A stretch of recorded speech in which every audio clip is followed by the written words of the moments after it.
Okay, this is video number 2 about the Knitmaster 360 and the Knitmaster SRP 50. Now I'm going to tell you about the ribber.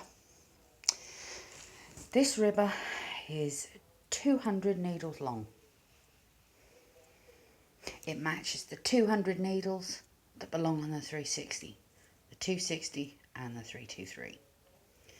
Not all knitting machines have 200 needles. Some have less, some have more. If you're very, very lucky, you'll find a chunky machine, and to be perfectly honest, you'll have 120 or 140 needles. You cannot fit the ribber to anything other than a 200 needle machine. Some machines are built and there is no ribber attachment for them. Some are built and they do have a ribber attachment to them. There are different types of makers. This one just happens to be an Empire Knitmaster. They're made in Japan. They're interchangeable with silver reed. Not all parts, but the hooks most certainly are. The hooks on the main bed will not fit the ribber, and the ribber will not fit the main bed. If at any point you have a damaged hook, you can find plenty of them online. Just type in your model and it'll come up. Now, the ribber. The ribber is secured to the main bed with one,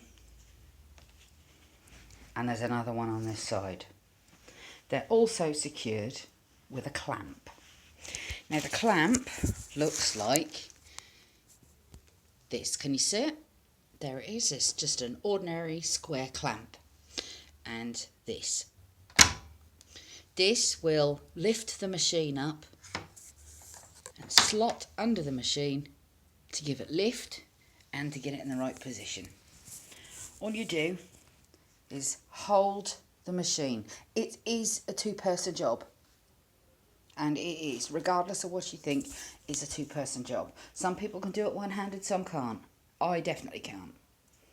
You have to offer up the machine with both of these at exactly the same width and slot this into here, minus the screw. Take the screw out first.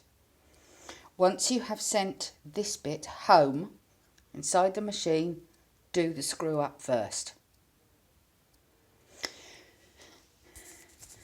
This bit should automatically slide onto your table here, and there's a flap where the clip fits, okay? And then you tighten it up. Now, a knitting machine is connected to a table with one of these. Yes, it's confusing. I understand, okay? If you tip up your knitting machine, the main bed, you'll find what looks like a keyhole. This is what goes in the keyhole. So make sure it's raised. Slot it into the hole, slide it up as far as you can go, screw this down, tighten it up. But here's the confusing bit. This has to go on the table. So when you put it on the table, it will go that way around. There's the knitting machine, there's the table. Tighten it up securely. For goodness sake, tighten it up securely. Because believe me, your knitting machine is going to move if you don't. Alright, this is by far one of the most important clamps that you have. So please, once you've got it fit, when you've got it on the table, make sure you do this up very, very securely. Otherwise, when you're knitting, your knitting machine will go slide and it'll crash to the floor, and to be perfectly honest, you'll get very frustrated. Believe me, I did the first time it happened to me. Now, once you have fixed the ribber to the main machine, this machine has 2 to 3 levels. First one is 4 millimeters away from the main bed. So literally about that much.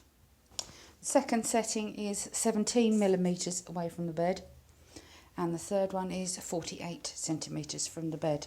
There is a lever on the side here that will do it for you. This lever, however, is for fine tuning. Alright, now on the ribber, when you get the machine, you'll get one of these. This works exactly like the carriage on the top. These are knit, or no, these are the equivalent of Russell levers. This is knit, no knit, and this is a tension dial. Tension dial, the same as the other one. The bigger the number, the bigger the stitch. And the one piece of advice I can give you that nobody else or any of the manuals don't give you is that the ribber is always at least one size bigger than what's on the bed. Now I want to show you this. This is a pitch gauge.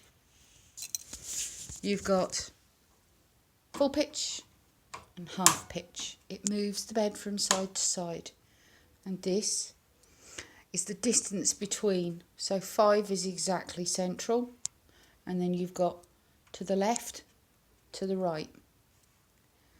It's basically for zigzag knitting, and you'll need a special pen-like plug to shove in there to twist it. Okay?